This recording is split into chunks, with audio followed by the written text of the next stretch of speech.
अब हम पढ़ रहे हैं क्लास 8 की साइंस। हमारा कहाँ तक हो गया था, कंप्लीट हो चुका था। आगे का नेशनल पार्क, हमने सारे नेशनल पार्क के बारे में पढ़ लिया थे, कौन कौन से नेशनल पार्क में कौन कौन सी प्रजाति की पाई जाती है, ये सब हमने पढ़ लिया था। अगली हेडिंग हमारी क्या है, species categories under world conservation union WCU, यानी कि species categories under world conservation union, यानी कि वर्ल्ड कंजर्वेशन यूनियन का शॉर्ट फॉर्म होता है WCU। क्या होता है WCU। अब हम देखेंगे अगला दिया है the international union of conservation of nature and natural resource IUCN presently called WCU, यानी कि world conservation union has classified the species of plant animal into following category. कह रहे हैं यहाँ पे 4 कैटेगरीज हमें दी गई हैं, 4 कैटेगरीज, जिनमें अलग अलग स्पीसीज मतलब क्या होती है, प्रजाति, अलग अलग प्रजातियों के जानवरों को बांटा गया है। पहला हमें दिया है इंडेंजर्ड स्पीसीज। इंडेंजर्ड स्पीसीज क्या है देखेंगे। इंडेंजर्ड स्पीसीज है the species which are not likely to survive if the causative factor continue. Endanger मतलब दिया है आपको संकटापन प्रजाति। संकटापन प्रजाति होती क्या है, continue to operate and are the danger of extinct are called endangered species. कह रहे हैं कि ये जो प्रजाति होती है इनको बहुत लोग कम पसंद करते, कम लोग पसंद करते हैं, ठीक। Are not likely to survive if conjugative, और ये सबके साथ यानी कि ग्रुप में पलना पसंद नहीं करते हैं, ये बिल्कुल अलग रहते हैं, सब लोगों से अलग रहते हैं, इसलिए इंडेंजर्ड स्पीसीज भी बोलते हैं, ठीक है। फॉर एग्जांपल दिया Indian rhinoceros, Asiatic lion, crocodile, blue whale and endangered species. ये सब क्या है, इंडेंजर्ड स्पीसीज के ही उदाहरण हैं, क्योंकि ये अकेले रहना पसंद करते हैं। वुल्नररी स्पीसीज क्या होते हैं, असुरक्षित स्पीसीज। वुल्नररी सुरक्षित की ये सुरक्षित नहीं होती है, क्योंकि इसके जो लोग होते हैं वो इनका शिकार ज़्यादा करते हैं, ठीक है, इनका शिकार किया जाता है। The species which are likely to become endangered species of the positive factor continue operate are called the vulnerable species. यानी कह रहे हैं इसको इन प्रजातियों को आसानी से लोग क्या करते हैं, थोड़ा थोड़ा बहुत पसंद करते हैं। For example golden langur, chinkara deer, blood legend, vulnerable species किसके वल्नररी स्पीसीज के एग्जाम्पल है। रियर स्पीसीज क्या होते हैं, रियर स्पीसीज मतलब दुर्लभ प्रजाति, यानी कि ये कम मात्रा में पाए जाते हैं। The species which are present exist in small number are called rare species, यानी कि ये वो प्रजाति हैं, वो प्रजाति के जानवर जो कम मात्रा में यानी कि स्मॉल नंबर यानी छोटी मात्रा में पाए जाते हैं, is called rare species. For example golden cat यानी कि सुनहरी बिल्ली, इंडियन पाइड हॉर्नबिल, ठीक है, crestless Himalaya porcupine are rare species. ये सब क्या है, रियर स्पीसीज की यानी दुर्बल प्रजाति के उदाहरण हैं। 3 टेंडेड स्पीसीज क्या होती हैं देखें। द इंडेंजर्ड स्पीसीज यानी 3 टेंडेड संकटमय प्रजाति, संकटमय प्रजाति। The endangered species, vulnerable species and rare species collectively called 3 tended species, ठीक है। ये सब क्या है, 3 टेंडेड स्पीसीज के ही उदाहरण हैं। आगे हमें दिए हैं red Data book. Red Data book क्या होती है, रेड डाटा बुक वो होती है यानी कि RDB रेड डाटा बुक है। इसमें हम सभी प्रजाति, सभी नस्ल के, सभी जात, सभी प्रजाति, सभी नस्ल के जानवरों की जानकारी प्राप्त कर सकते हैं, यानी कि ये एक ऐसी बुक है जिसमें हमें हर प्रकार के जानवरों की पता लगा सकते हैं। The book published by the IUCN presently WCU providing all the information on the endangered species यानी कि संकटमय प्रजातियों of plant and animal is called red data book. The first red data book animal was published in 1991। सबसे पहले जो red Data book launch की गई थी वो किस सन में, 1991 यानी कि 1991 में बनाई गई थी या लिखी गई थी। Through this book, IUCN, now WCU, is trying to create awareness about endangered species. अगली हेडिंग हमें दी गई है माइग्रेशन। माइग्रेशन में हम लोग क्या पढ़ेंगे, सारे जो पशु वो पक्षी होते हैं यानी कि पक्षी होते हैं उनके बारे में जानकारी प्राप्त करेंगे। तो यहाँ पे हम देखेंगे माइग्रेशन यानी कि प्रवसन होता है, ठीक है। देखेंगे क्या होता है द सीजनल। आप जानते हो कुछ ऐसे भी एनिमल्स होते हैं, जानवर होते हैं जो सीजन होते हैं यानी मौसम के हिसाब से रहते हैं, ठीक है। In order to over habitat, in order to overcome unfavourable condition is called migration, यानी कि जो वो जानवर जो मौसम के हिसाब से जगह को अपने बदलते रहते हैं उन्हें हम माइग्रेशन कहते हैं। एनिमल माइग्रेट बिटवीन देयर, कह रहे हैं animal migrate between their wintering and breeding habitat, ठीक है। एनिमल जो है वो migrate between their wintering breeding habit, कुछ ज़्यादातर सर्दी वाला मौसम पसंद करते हैं। ऐसे नस्ल के होते हैं जो सर्दी का जो मौसम होता है उनको ज़्यादा पसंद करते हैं। Common migrate creature are whale fish butterflies turtle and birds. ये सब क्या है, ये सब क्या है, जैसे मछली हुई, तितली हुई, टर्टल हुए, ये सब क्या करते हैं कि सर्दियों के जो ठंडा मौसम होता है उनको पसंद करते हैं, ठीक है। The longest migration of the Arctic tern involve travel north pole to south pole. कुछ ऐसे भी माइग्रेशन होते हैं, जानवर होते हैं जो लंबे समय तक एक जगह पे नहीं रहते हैं, वो क्या करते हैं अपने नॉर्थ पोल से south pole back each year, हर साल नॉर्थ से साउथ जाते हैं और फिर दूसरे साल साउथ से नॉर्थ आ जाते हैं। Migration bird follow establish migratory routes, यानी कि ऐसे इनका ये सब चलता रहता है।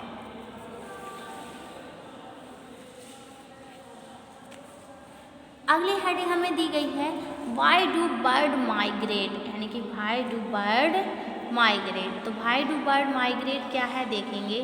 Birds migrate from one place to another of the following reason, कह रहे हैं कि जो पक्षी होते हैं वो एक जगह से दूसरी जगह जाते रहते हैं। इसके बहुत सारे कारण हैं, क्या है। To escape from the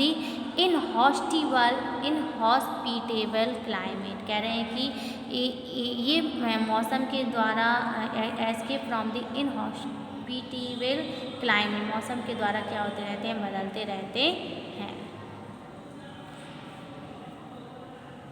two enable themself to find plenty of food throughout the year, कह रहे हैं कि और उन्हें वो उस जगह को तलाशते हैं जहाँ पे उन्हें भरपूर मात्रा में भोजन मिले। तो वो इसलिए एक साल से दूसरी जगह एक ही साल में कई जगह को बदलते रहते हैं। For example in winter when food source of limited northern area, क्योंकि सर्दियों में क्या होता है सबसे ज़्यादा भोजन लिमिटेड हो जाता है नॉर्थन एरिया में। और कह रहे हैं फिर bird for south whereas mild food, क्योंकि सर्दियों में साउथ पोल में सबसे ज़्यादा खाना भरपूर मात्रा में मिलता है, इसलिए वो अपनी जगह बदल देते हैं। To lay their egg in more hospitable place, इसलिए जहाँ पे वो ज़्यादा मात्रा में अंडे भी देते हैं, मोर एग प्लेस उपलब्ध होते हैं, वहाँ चले जाते हैं।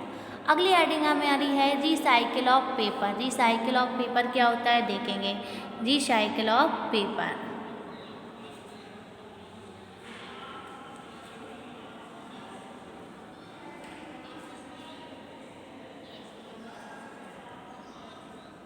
Recycle of paper, recycle of paper क्या होता है देखेंगे।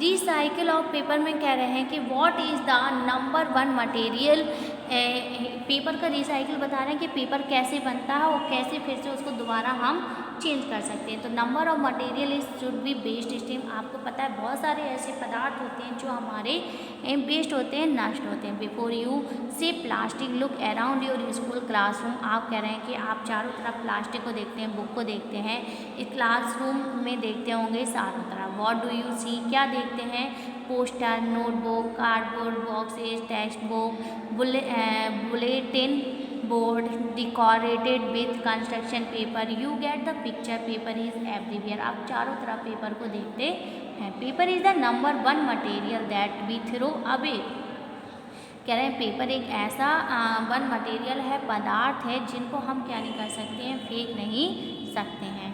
Paper making uses are natural renewable resource कह रहे हैं पेपर जो है हम प्राकृतिक में बहुत ज़्यादा इस्तेमाल करते हैं। ये रेन्यूएबल रिसोर्स है, ये हम पेड़ों के द्वारा उपलब्ध कर सकते हैं। पेपर मिल कन्वर्ट इनटू बोर्ड, पेपर को हम किस में, लकड़ी में भी पेपर मिल जो होता है वो लकड़ी से पेपर को कन्वर्ट कर देता है into pulp. The pulp is their branches and rolled into paper. Paper can B recycle by 5 to 7 times of use. आपको पता है पेपर का 5 बार रिसाइकिल कर दिया जाता है। Recycle paper is made from the waste paper. Recycle paper क्या है, यानी जो आपका वेस्ट पेपर होता है, ख़राब पेपर होता है, उसका रिसाइकिल करते हैं।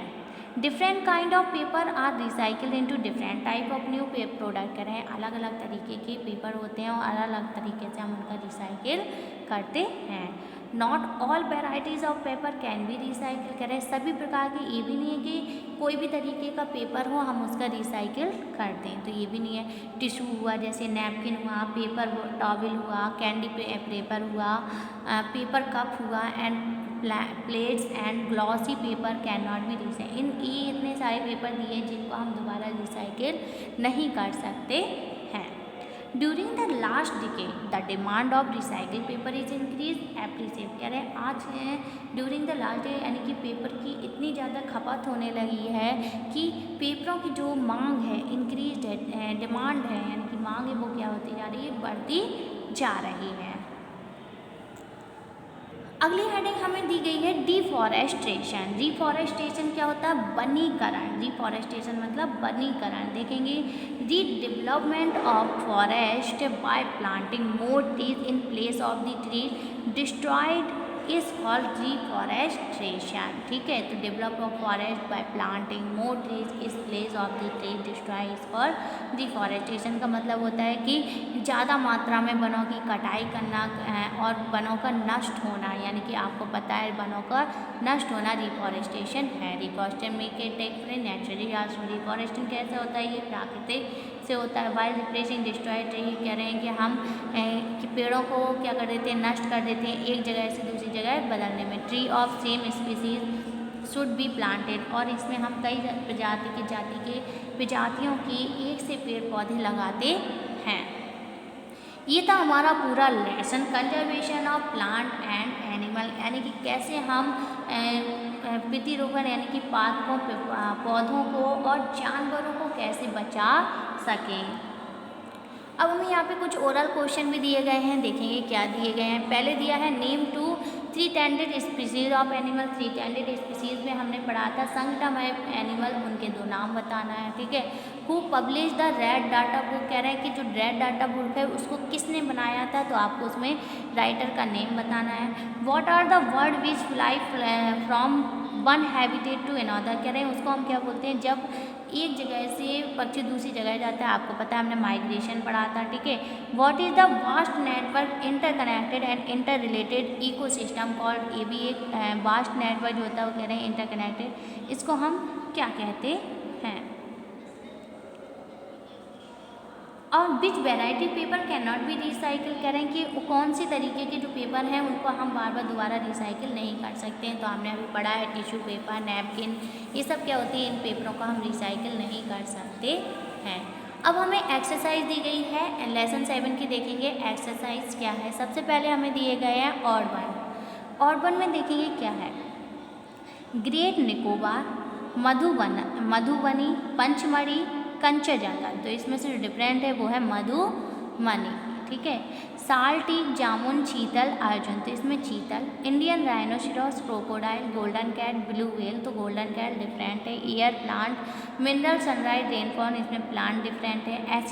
Asiatic lion, golden langur, blue whale, crocodile. तो इसमें गोल्डन लंगूर जो है वो डिफरेंट है। अब है हमारे कुछ चूज़ द करेक्ट ऑप्शन देखेंगे। सबसे पहले हमें क्या दिए हैं, चूज़ द करेक्ट ऑप्शन। देखेंगे choose the correct option.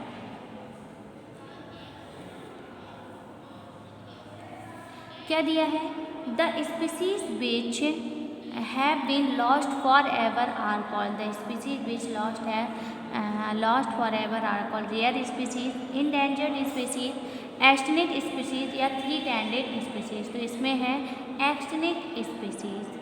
Wild life protection act was enacted in 1972. The Great Indian Bustard is a Great Indian Bustard is a किसे बोलते हैं हम? Endangered plant and animal. ठीक, अगले दिया गया है हमें WWF वर्क फॉर। WWF किसके लिए बोलते हैं? वर्ल्ड लाइफ कंजर्वेशन पर काम करता है। अब हमें वन वर्ड दिए गए हैं, देखेंगे वन वर्ड क्या है। पहला हमें दिए गया है a wise and judicious use of all natural resource conservation, यानी कि जो जुडिशियल और नेचुरल रिसोर्स को कंजर्व करता है वो होता है कंजर्वेशन। तो पहले का हमारा क्या है? Conservation. The protected multipurpose areas developed to conserve biodiversity, ये है biosphere reserve. An area which is strictly reserved for the protection of wild animal sanctuary. The species which are likely to become endangered species vulnerable species. Development of forest by planting more trees in place of the trees destroy। ये last हमारा क्या दिया है? Reforestation, जिसमें बहुत सारे पेड़ पौधे क्या हो जाते हैं? डिस्ट्रॉय हो जाते हैं। अब हमें दी गई है मैचिंग, देखेंगे मैचिंग क्या है। डिफॉरेस्टेशन, पहला क्या है? Deforestation lower water table. Biosphere reserve क्या है हमारा? Conserving biodiversity. फिर फ्लोरा, तीसरा क्या है? फ्लोरा जामुन ट्री। इंडेंजर्ड स्पीसीज क्या है हमारा? Asiatic lion. माइग्रेटरी बर्ड्स क्या है हमारा? Siberian crane. क्या है? Siberian crane. अब हमें अगली हेडिंग क्या दी गई है? Choose the correct option. Choose the correct option क्या है देखेंगे। पहला हमें दिया है which of the following is term used for the plant found in a particular region. ठीक है, तो पहले का क्या हो जाएगा? Flora, fauna, flora. Biotic component, abiotic component, तो बी ऑप्शन हमारा करेक्ट है, flora. Which of the following is an endangered species, कह रहे हैं कौन सा वो फंक्शन है which of the following endangered species? Asiatic lion, chinkara deer, black buck, golden cat. तो इसमें क्या है हमारा सही option? Asiatic lion. Fill in the blanks दिए गए हैं, देखेंगे fill in the blanks type question. पहला है multipurpose reserve area develop to protect flora and fauna of that area is called biosphere reserve. दूसरा दिया है Corbett National Park is located in. Corbett National Park कहाँ पे दर्शाया गया है? कहाँ लोकेटेड है? उत्तराखंड। कहाँ पे है? उत्तराखंड। अगली हमें हेडिंग दी गई है, क्या दिया है अगला? Dash provide information on the endangered species of plant and animal Red Data Book. चौथा दिया a species with very small population on the earth is called species rare species. Fifth the species found only in a particular area is known as endemic species. अब हमें क्या दिए गए हैं? True false दिए गए हैं, देखेंगे ट्रू फॉल्स, ट्रू और फॉल्स टाइप क्वेश्चन। तो पहला दिया है a national park has larger area than a biosphere reserve. ये हमारा क्या है? फॉल्स है, क्योंकि आपको पता है नेशनल पार्क में लार्ज एरिया बायोस्फीयर रिजर्व नहीं है। ठीक है, तो endangered species are those which are the danger of extinct. ये बिल्कुल सही है कि जो इंडेंजर्ड स्पीसीज है यानी कि संकटमय जो प्रजाति थी वो क्या है हमारे लिए लोगों के लिए खतरनाक होती हैं। तो ये बिल्कुल ट्रू है। ठीक है, ट्राइबल पीपल आर अलाउड, कह रहे हैं tribal people are allowed to live in national park. Tribal people जो हैं वो नेशनल पार्क में अलाउ है रहने के लिए, ये भी फॉल्स है। All kinds of paper can be, कह रहे हैं all kinds of paper can be recycle, ये फॉल्स है। Deforestation has no effect on the rainfall in that area, ये भी हमारा क्या है? फॉल्स है। अब हमें पजल दिया गया है, देखेंगे पजल पजल में भी फिल करना है। सबसे पहले हम एक्रॉस में देखेंगे, यानी एक्रॉस मतलब ऐसे में। तो एक्रॉस में सबसे पहला हमारा क्वेश्चन क्या कह रहा है, a self constructing function unit of biosphere. तो self constructing unit of biosphere across में मतलब ऐसे में देखेंगे। तो पहला हमारा दिया है इकोसिस्टम, ठीक है। दूसरा है redevelopment of a forest by planting more trees. तो दूसरा हमारा क्या है, रिफॉरेस्टेशन, ये आपको दिया गया है दूसरा रिफॉरेस्टेशन। तीसरा दिया है यूजिंग रिसोर्स विदाउट डिप्लेटिंग। तो तीसरा क्या दिया है, कंजर्वेशन, क्या है हमारा कंजर्वेशन। चौथा हमारा दिया है part of the earth in which living things exist. Fourth हमारा नीचे दिया है बायोस्फीयर। फिफ्थ कह रहे हैं reprocessing and redesigning any material. Fifth का क्या है रीडिजाइनिंग, तो ये क्या है हमारा रिसाइकलिंग। अगला सिक्स क्या है हमारा the species which presently exist in small number. तो सिक्स का हमारा, अब हम डाउन में देखेंगे तो डाउन में ऐसे में, तो हमारा पहला सिक्स वाला क्या कह रहे हैं, रियर स्पीसीज, क्या है रियर स्पीसीज। सेवेंथ हमारा क्या कह रहे हैं, non living component of an ecosystem. Non living component of an ecosystem क्या है हमारा सेवेंथ, ये बायोटेक, क्या है ये बायोटेक। अगला क्या दिया है हमारा एट्थ, लिविंग कंपोनेंट, क्या दिया है living component of an ecosystem. तो ये क्या हो जाएगा इकोसिस्टम, यहाँ पे बायोटिक आ जाएगा BIOTIC, बायोटिक। ये आप खुद से फिल कर लेना, मेरी बुक में क्या नहीं है फिल नहीं है। तो यहाँ पे क्या आ जाएगा लास्ट वाला बायोटिक। तो ये था हमारे पूरा लेसन, पूरा एक्सरसाइज। अब हम इसके क्वेश्चन आंसर लिखेंगे टुमारो।